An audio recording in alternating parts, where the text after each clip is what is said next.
Welcome to another episode of Frankly Speaking with SENDRA D. Please note, this episode is part one of a two-part interview. Hello, everyone. Welcome to Frankly Speaking with SENDRA D. My name is Sandra Dorsey, and I am honored to be here with you. Also today on Frankly Speaking with Sandra D, I have a very special guest and a series of conversations that I will be having with him. Please please help me welcome Mr. Aurel Ispas. Mr. Ispas is from Romania, and he is an artificial intelligence expert. He's an engineer and has been in this capacity for over 40 years. He is based in Bucharest, Romania. I call him a friend, but also a client. He is someone who has helped open my mind to the world of technology. There's so much to say about him, but I prefer that he introduced himself. So Aurel, welcome. Hi, how are you? So I would like you to share with my audience what brought you to this point in your journey.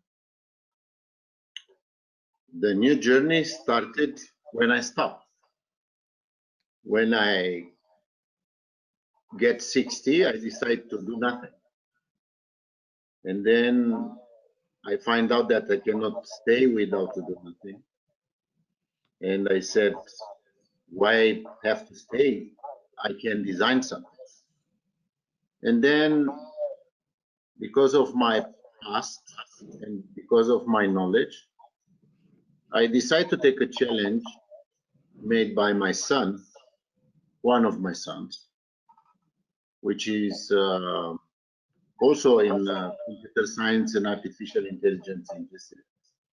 So I go to the different projects which involve a lot of technology related with computer science, mechanical engineering, and constructions. So I decided to build one of the largest 3D printer in the world, and not only one of the largest, but one of the cheapest in the world that can be affordable for anybody on this planet. And this is a challenge which I took. I am considering very fast and very far from the initial project, because initial project was a big and immense, and then I changed the technology and the engineering and I make it in such a way to be assembled in less than 1 hour. So wow. This is my challenge now. So tell us, who is Aurel Ispas? Who is Monsieur Ispas, and your journey as a young boy growing up in Romania? And at what point did you say your son encouraged you, but there wasn't always your son around? Your parents, how did they, and who was the, I know for Elon Musk, it's, of course, Tesla, but for you, who was that person that when you saw them, you said, this is what I want to do for my career? Even as a young boy, did you start working? What is it? Your father. Tell me about that. My father came from a big family. His father died in a war, in the Second World War. He remained the only one can sustain the family. My grandfather was also involved in the same, in mechanics. My father had a workshop home, and I started when I was like 10, 12 years old. I built my first car, which get broken definitely after 1 hour. And then I become more and more interested in machines, airplane, turbines, electronics.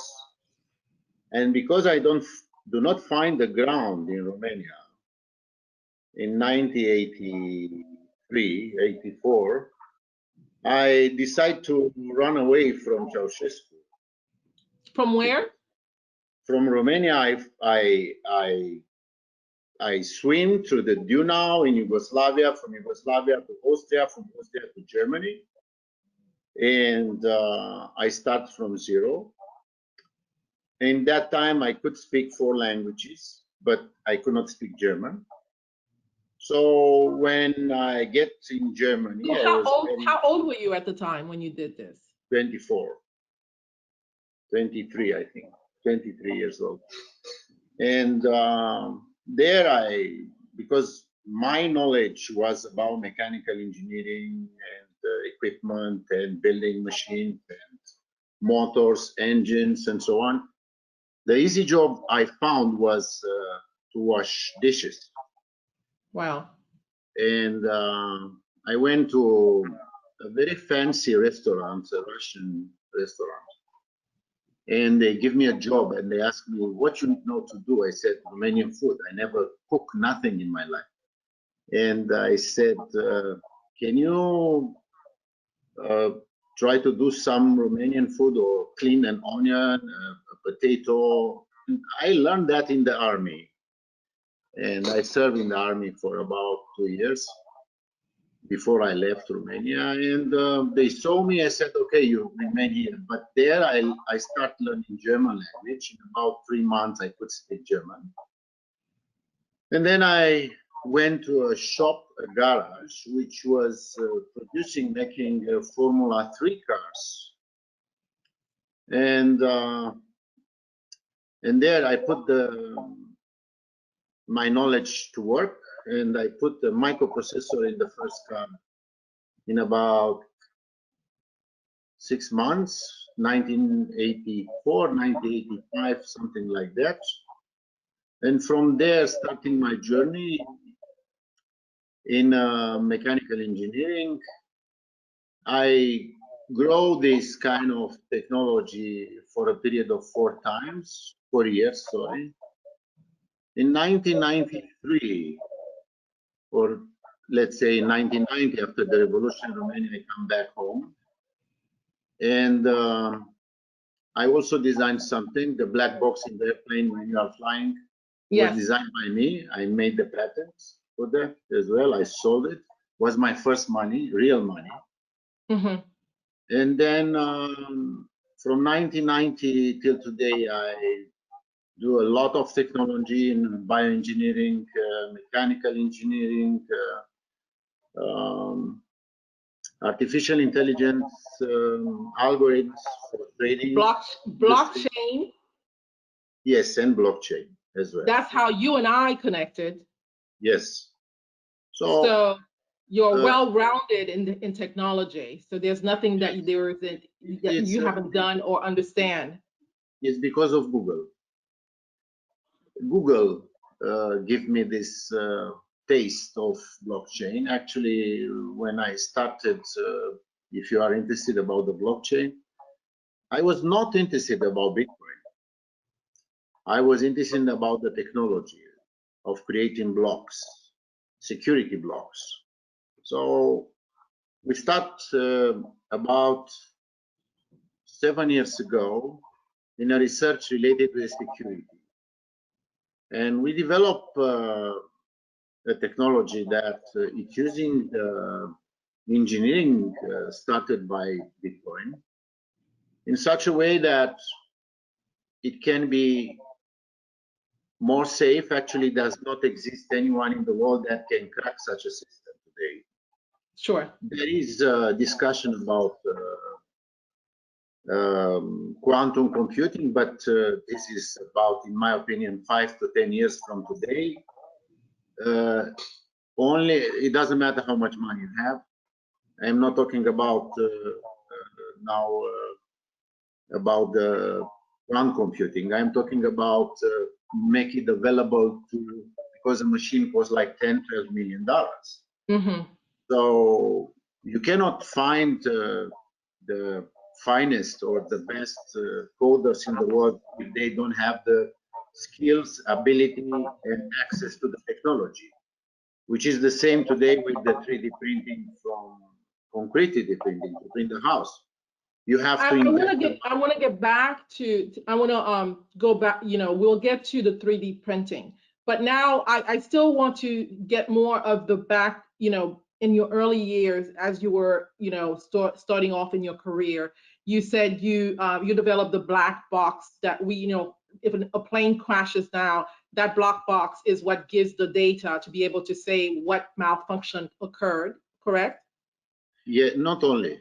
The black box, which I imagined in 1990, was a device that can record something like today 1 gigabytes. It's nothing. Actually, I have in my phone 1 terabyte.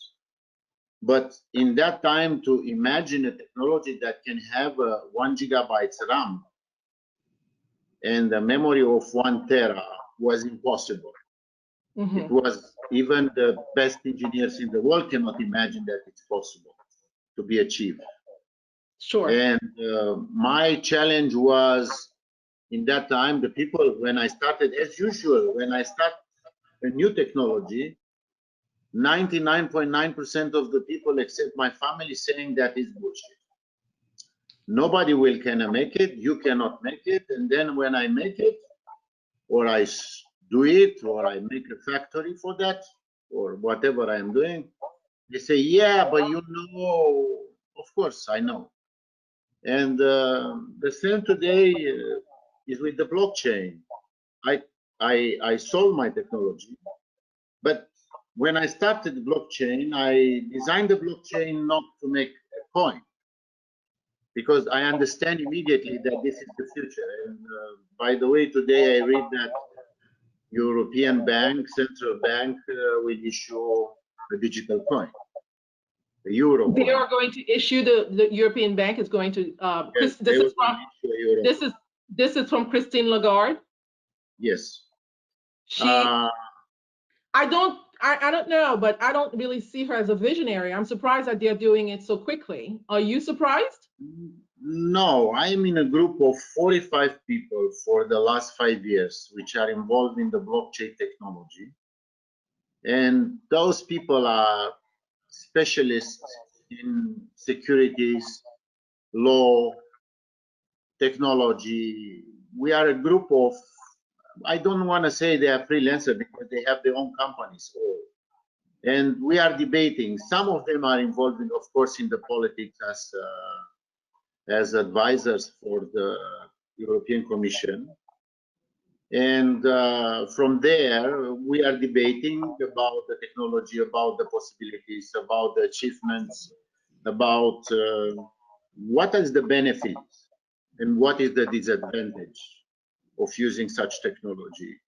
And in my group today, and for 1 month, I've been asked about what is my opinion about digital currency, a euro currency. And I said it's okay.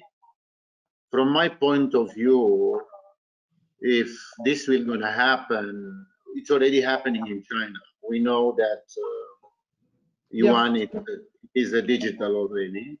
Yeah, they're farther advanced than we are. Can anyone, it's quickly on China?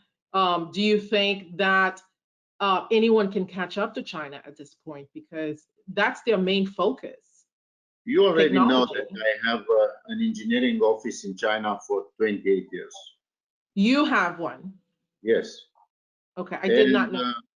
You didn't know. So I do have an office there. I do have, because this year we don't know what to do. We cannot go inside China. We don't have the Chinese embassy do not issue any visa at this moment. Suppose I can get a visa, which I can. You have to stay 2 weeks in the hotel, which is designated by the government, and then you can maybe go wherever you want. And this is, I do not accept. So the Chinese are advanced, not advanced, very advanced with artificial intelligence technology, and especially with what I am interested, it's called mechatronics, which is robotics.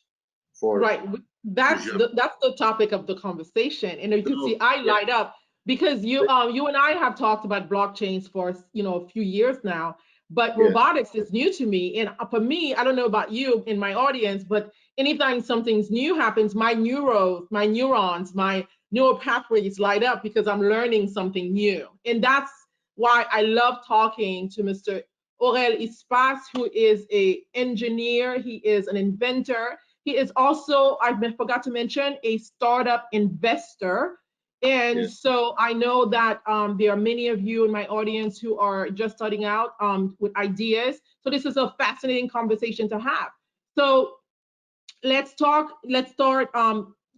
So, you know, I want to say that you mentioned that the catalyst for your career was your father. And I wanted to mention to the audience that Monsieur Ispas's father passed on just last year, correct? And, Right. you know, of course, it's been a hard journey. So I think this conversation is timely because, you know, this is a way of honoring his father and to talk about this because I don't think Monsieur Ispas has had a conversation on camera about his father and his journey to this point. And this, I feel, is essential to help us move forward in the conversation to understand the context of why we're having this right now. So that said, you and I have reunited on a you know, on a new project, and this new project involves robotics. And so, tell me a little bit more about how you came about to um, want. How did you get inspired to want to develop this robotic project of 3D printer? I don't know anything about that, but I'm happy. I'm eager to learn. Actually, the journey started with the 3D printing 25 years ago. 25 years ago, I developed a material with a research institute in Romania, with the top science I can get. And we make like 3 houses, which I sold it before about 1 year ago. And the material was so good made that after 25 years before I sold the house, I tested and was flexible. Imagine a piece of concrete that you can bend. That's fascinating. But because 25 years ago, the material I do had 20 something years ago, it was calling House Factory Ispas, my name. And I built wooden houses or metal frame houses. But the technology which I was interested in was in a concrete building.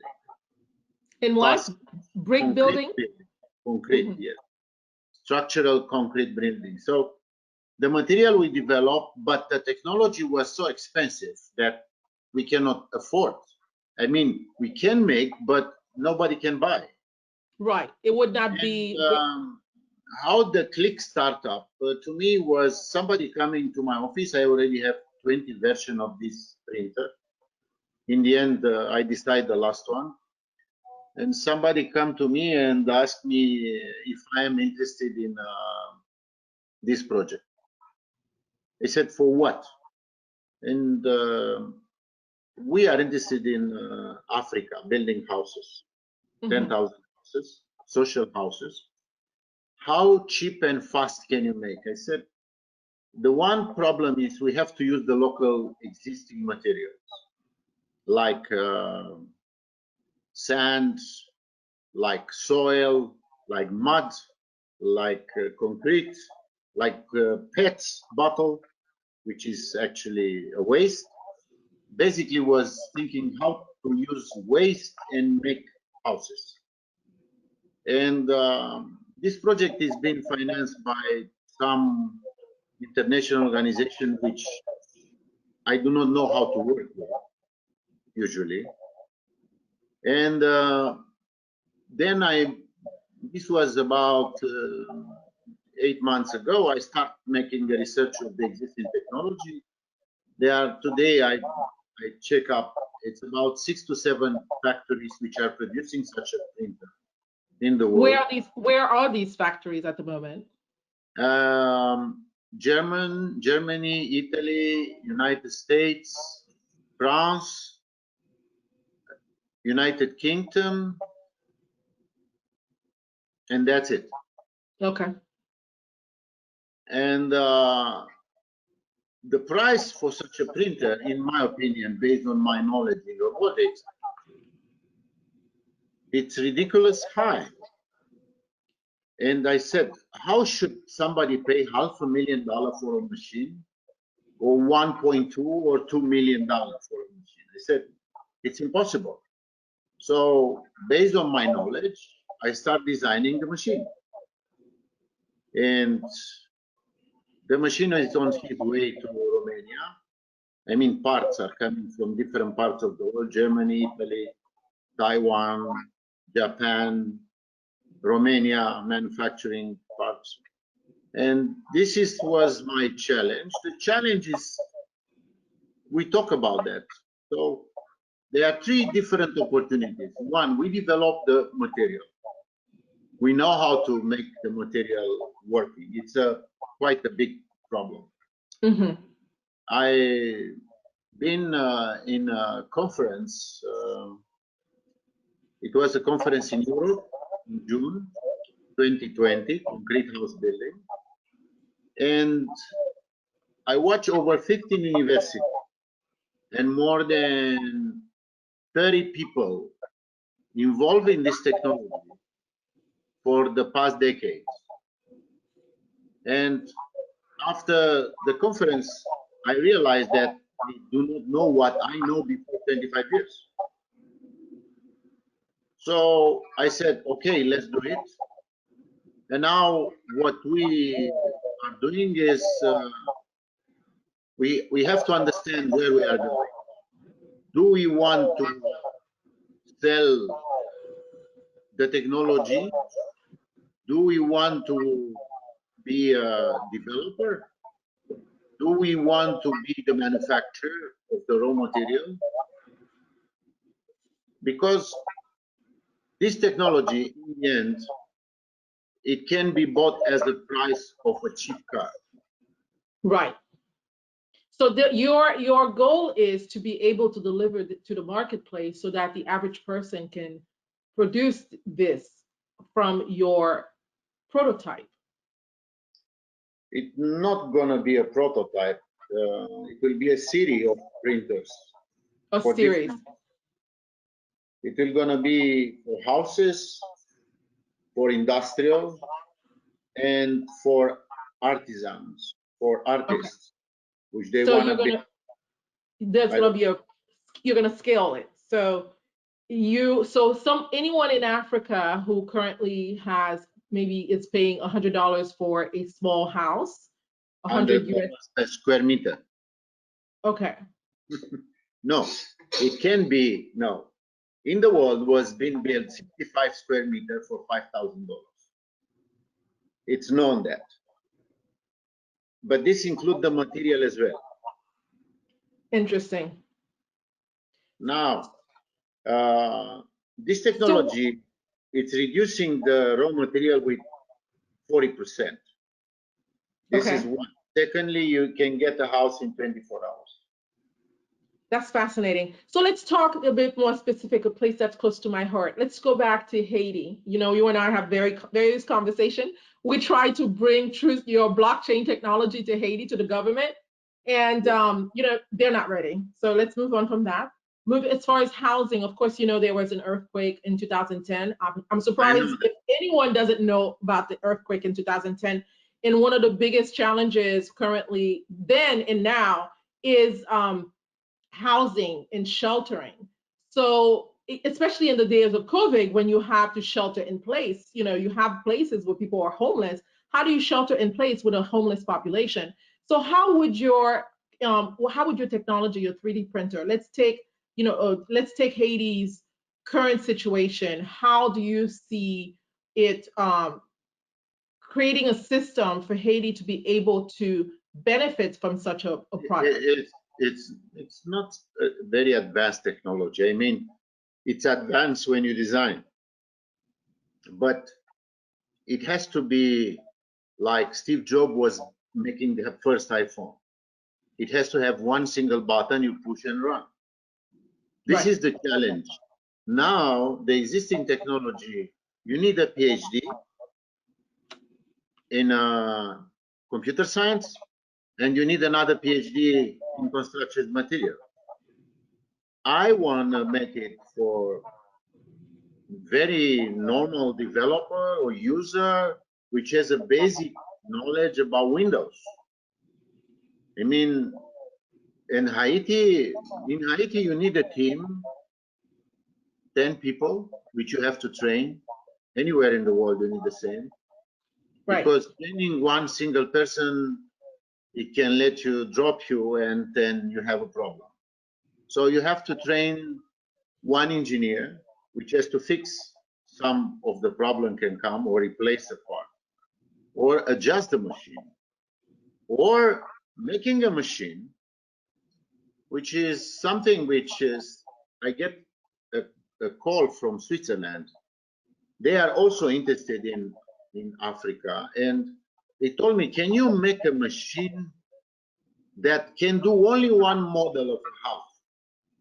I said yes. And what does it mean? It means that in the memory of the machine, of the robots, you have one design or 10 design. You choose one of the 10 and you print your house, and that's it. That's fascinating. Fascinating. So the technology is existing today. You can buy a printer for $200, $300 today from eBay, sure. from Amazon, from anywhere. And it's a little bit complicated. You need a little knowledge to use such a printer. But when it's set up, it's very simple. It's drag and drop, and you just print. That's it. The technology building houses, it's not involving a lot of the technology knowledge for the user. Must not be. But today, it's not possible. And it's not possible because I work with university and researchers. Their brain doesn't function as a normal people's brain function. Like no, mine, not the normal people, but you have to make it. I want to say a word, and I want to apologize for that, but it's an engineering word. He said, stupid worker, engineer, or stupid engineer. You don't have to have a big advanced skill to use a printer today. You don't know, but maybe you know. But before, in 1993, I believe, I built the first lottery factory, private lottery factory in the world. Okay. And in that time, I have to print the tickets, and every single ticket has his own numbers. The existing technology in that time was not such advanced as today. And the biggest printer which I found was made by HP, Hewlett-Packard. I took the Hewlett-Packard, disassembled and modified. I was the biggest consumer in the world of Hewlett-Packard printers, which was $5,600 one piece. But this was in 1993. So when the Hewlett-Packard find out that I am the biggest consumer of Hewlett-Packard printers, they don't know what I'm doing with them, with those printers. And they asked me, what you are doing with the printers? I said, I'm printing, because they get broke very often. I print millions of tickets. So it's the same today. Now a printer costs $300. Before was $5,600. I remember. I can buy only from USA. So Aurel, tell me, what is your vision for this? How, for the affordability of this printer? How much should one expect to pay for a 3D printer that can actually build a house? I could say, if it's a large mass production, it can be below as one car price. One car, you said? One car price, yes. So we're talking about American car, we're talking about German car? No. Let's say a budget car. Let's say $30,000, $40,000. Okay. But this is if it's a mass production. And this price is ridiculous cheap. and everybody is telling me that you cannot do that. Not because I cannot, I have not to do it. Because why you have to sell something for $40,000 or $50,000 when the cheapest in the world is not less than about $400,000? And the people are asking why you are doing that. You cannot recover your money. You have to sell 100 pieces. And this is a problem of just today. I just give you an example. Who are the buyers today of the top companies in the world for 3D printing? One is Heidelberg, which is one of the largest cement producer in the world. The second, I just find out today, is Lafarge. Heidelberg. Lafarge, it's also the biggest in the world, one of the biggest. The third is Sika. It's a Swiss company. I think is the top 3 company in the world producing additives for concrete and acrylic and paint and so on. And not the last, it's Perry, is a German company which is producing, it's also a leader in the world. It's producing formwork. So if you are looking to the buyers, they understood already that the formwork will not work anymore. That the buyer will gonna go to a different kind of cement. They will not buy cement today and mix with the sand. They have to buy ready mix in order to put the tiles in the house or whatever. And you can buy already from the market. Why you cannot buy the material from the market, from online, and you can build your own house? Why you cannot? Why you cannot lease an equipment to build your own house? You can That's lease. fascinating. I mean, it would definitely solve a lot of the homelessness because there's so many bureaucracies. But I guess that's you still have to deal with government because you still need No. to. No, No, government's not involved at all. no. So this is fascinating. Government, So if you go, the government, it can give me $1-2 million, mhm. but this will gonna stop me for the next 2 years because I've been invited to sign up for such an agreement. But if I'm gonna be involved in such a grant from the European Union, actually, through Romanian government, you have to write like 500 pages, have somebody make a feasibility study. Yes. Anyhow, you have to pay from your own pocket because they will return your money after you finish. Yes. So then I have to hire some university which knows nothing about what I'm doing. So I decide I'm going to do it with my own money. So that's it. So what's the time frame for this? When can one expect to have this on in retailers? To be able to just go and buy one, just like you buy a car today. So, and what is that going to look like? Are you going to have specialty stores? Or are My, you going to have distributors like for instance, a Home Depot or a home building company? Okay. The printer will gonna be finished for testing in December. And then we will start next year to build, we are working on the software right now, on the parts, and we'll be assembling next month. But so what's missing for you to complete, to go to market? to go to market, this technology needs a proper name to go to the market. You can call it SENDRA. Yes. I Sendra, talked to you about, or Sendor, just call it Sendor. We're always looking for products to white label, to put a name on. It is like this. Something unique. In order, you can make the best car in the world. I can make the best engine in the world, but in my garage. And then I have to manufacture. Okay, I have the facility to manufacture, let's say, 1,000 pieces a year.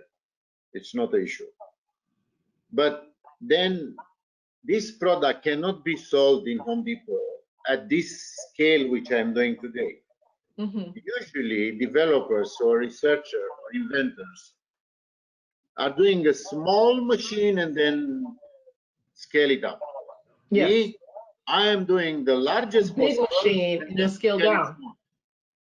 Sorry? Well, that's fascinating. So I want to talk to you about the complexity of the robotics that you are currently using to develop this machine.